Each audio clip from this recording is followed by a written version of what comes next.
Right, week 13, Broncos versus Texans. So Houston is favored by 3, and I'm going to take Houston on that.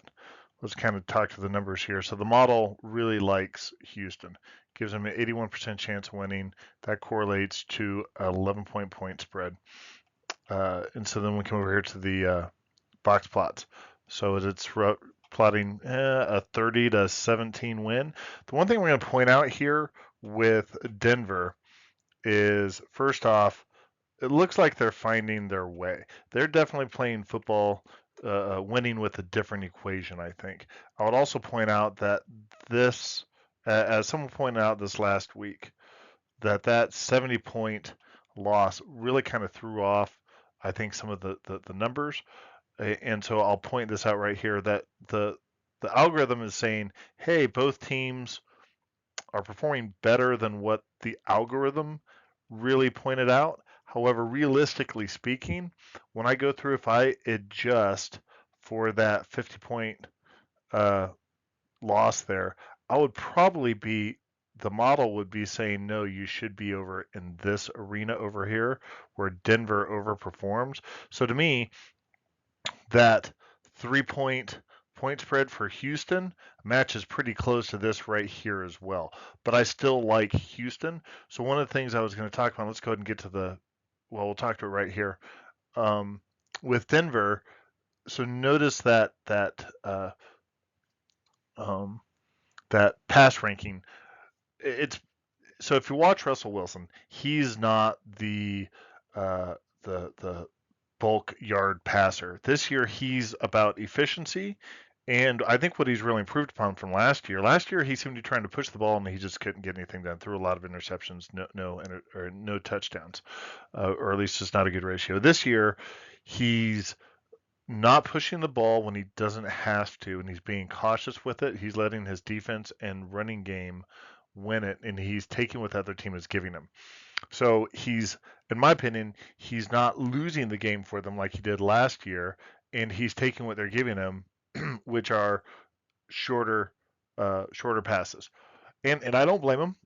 That's what he's got to do, and he's got a rushing game. Now, granted, their defense has not been all that great. That's the reason why they've also got a series of those losses, and of course, gave up the 70 to Dolphins. But you got to point out that they've won their last 5 in a row. And while I would not say that they beat some good teams too. I mean, they beat Kansas City, they beat Buffalo, uh, they beat Minnesota, and quite frankly, they looked really good against the Browns. Granted, Browns had DTR go out with an injury, and Deshaun Watson is out for the rest of the season. But that Cleveland running game and that defense are stout. Period. So Denver seems pretty good, but then when we come over here to Houston, C.J. Stroud is nailing it. I don't want to put too much into a rookie. He is still a rookie. That notwithstanding, they don't have a running game, so we'll see how that really balances out. But they've got let's just say, an off-balance defense. They're good against the rush and they're bad against the pass. But with the way the model is pointing out, is saying that is going to benefit Houston a lot. Let's go to the next slide. So go to the performance charts. So you'll notice a much higher median here with a lot higher uptick there, and then uh, a slightly higher, better running game. And what that really boils down to is you see this explosion over here.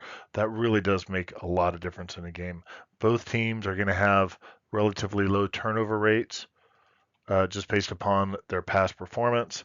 And then Denver still has a problem protecting their quarterback. So that should make a big difference in the outcome of the game. It looked like it should be a good game.